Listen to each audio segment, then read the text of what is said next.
മരണം വരെ താൻ മാതാ അമൃതാനന്ദമയിയുടെ മകനായിരിക്കുമെന്ന് നടൻ സലീം കുമാർ. താൻ ഇപ്പോഴും ഇങ്ങനെ നിൽക്കാൻ കാരണം അമൃതാനന്ദമയിയാണെന്നും തനിക്ക് പ്രയാസങ്ങൾ വരുമ്പോഴെല്ലാം അമ്മയെ കാണാൻ ചെല്ലാറുണ്ടെന്നും അദ്ദേഹം വ്യക്തമാക്കി. വളരെ സന്തോഷത്തിലാണ് ഞാൻ. എന്റെ ഡീസൽ തീരുമ്പോഴാണ് അമ്മയെ ഓരോ പ്രാവശ്യവും കാണാൻ വരുന്നത്. ഡീസൽ അടിച്ചിട്ട് ഞാൻ പോകും.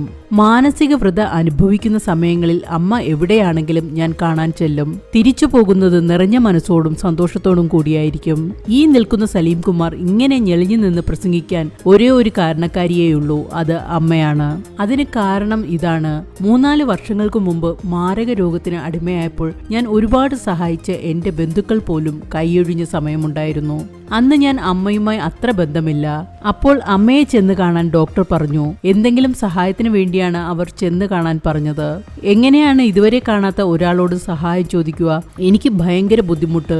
വേണ്ട, അമ്മയെ ഒന്ന് കാണണമെന്ന് കരുതി ഞാൻ ചെന്നപ്പോൾ എന്താ മോനെ വന്നത് എന്ന് അമ്മ ചോദിച്ചു. അന്ന് എനിക്ക് 45 വയസ്സേയുള്ളൂ. 4 വർഷം മുമ്പ് ആശുപത്രി രജിസ്റ്ററിൽ 59 എന്നാണ് എഴുതിയിരിക്കുന്നത്. അതൊന്ന് മാറ്റിത്തരണമെന്ന് അമ്മയോട് ഞാൻ പറഞ്ഞു. ആ സമയത്ത് അമ്മ കൊച്ചുകുട്ടിയെ പോലെ പൊട്ടിച്ചിരിച്ചു. ഞാൻ വേറൊന്നും പറഞ്ഞില്ല.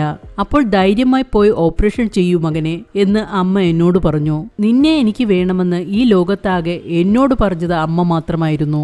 ഇരുട്ടിൽ നിന്നിരുന്ന എന്നെയും എന്റെ കുടുംബത്തെയും വെളിച്ചത്തിലേക്ക് കൊണ്ടുവന്നത് അമ്മ തന്നെയാണ്. ജീവിതം മുഴുവൻ ഞാൻ അമ്മയോട് കടപ്പെട്ടിരിക്കുന്നു. അമ്മയുടെ ഒരു മകനായിട്ട് എന്റെ മരണം വരെ ജീവിക്കണമെന്നാണ് എന്റെ ആഗ്രഹം, സലീം കുമാർ കൂട്ടിച്ചേർക്കുന്നു.